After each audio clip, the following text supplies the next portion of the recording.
Hey guys, my name is Cory Lee with Cory Lee Leadership. I do coaching, training, and mentoring, work with businesses, and help them develop a leadership culture. I also work one-on-one with entrepreneurs and leaders through some mastermind groups. And one of our mastermind groups called Legacy Builders has been going through the book 21 Irrefutable Laws of Leadership by John Maxwell.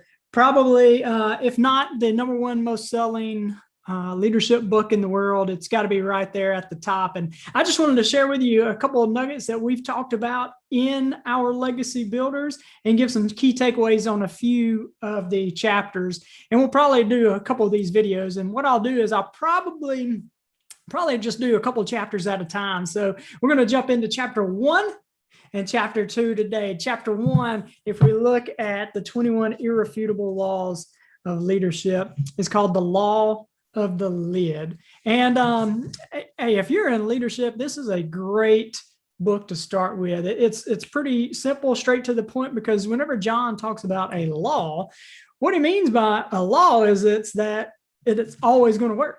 It always has worked.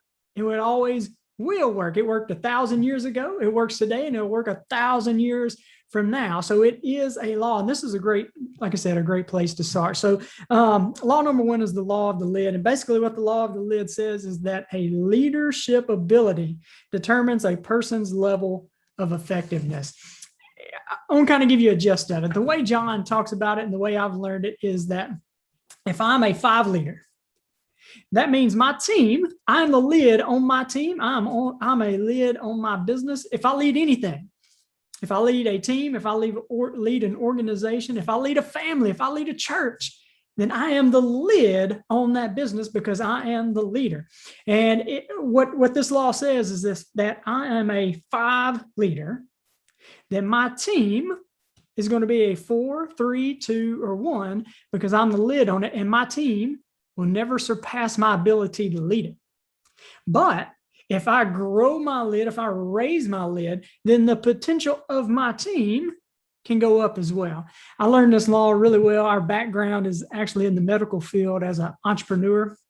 My wife and I, we opened up our first business. It was a physical therapy clinic. And when we hired our first team member, that is probably the most scariest moment that I had early on in our business, because what I realized was that as the leader, that I was the lid on my business, and that the decisions I made now didn't just affect me and my family, they affected somebody else's family. But if I got serious about my growth and development, then the potential of our team and our business would grow as well, because again, I was that lid. And that's exactly what happened. As I grew, we took that small little physical therapy clinic and ended up adding a second location and had 4 gyms along with that. And just an awesome time. We saw growth in our business, but also growth in our personal lives, our family lives, and then also in the people we led. We saw them grow. And that's what happens whenever you understand that as the leader, I am the lid on my business. Another great book that I've actually done some videos about, we did this in a book study as well, is Extreme Ownership. It talks a lot about being the lid on your business and on your team, that you need to take ownership of that if you're the leader. So that's law number 1. Law number 2 is the law of influence. And basically what the law of influence says is that leadership is influence, nothing more and nothing less. I just want to read you a couple of quotes real quick out of the book right here. This is by John. He said, true leadership cannot be awarded, appointed, or assigned. It comes only from influence, and that can't be mandated. It's got to be heard. He also says the best way to test whether a person can lead rather than just manage is to ask him to create positive change. Ask them to create positive change, because here's the thing. Managers, they can maintain direction and they can measure, but it takes a real leader to create change. It's kind of like that thermostat and the thermometer.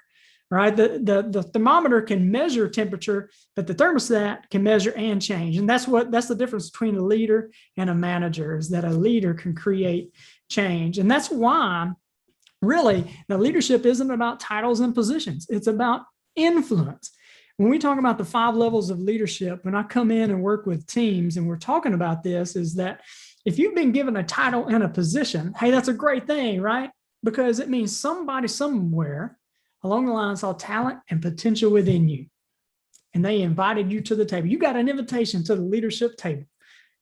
And that invitation is really there just to buy you some time, to gain influence or to undermine your influence, because leadership is influence, nothing more and nothing less. Another one of John's famous quotes is, it goes something like this: if you think you're leading, you're out front, and you turn around, there's no one behind you, then you're not leading, you're just going for a walk.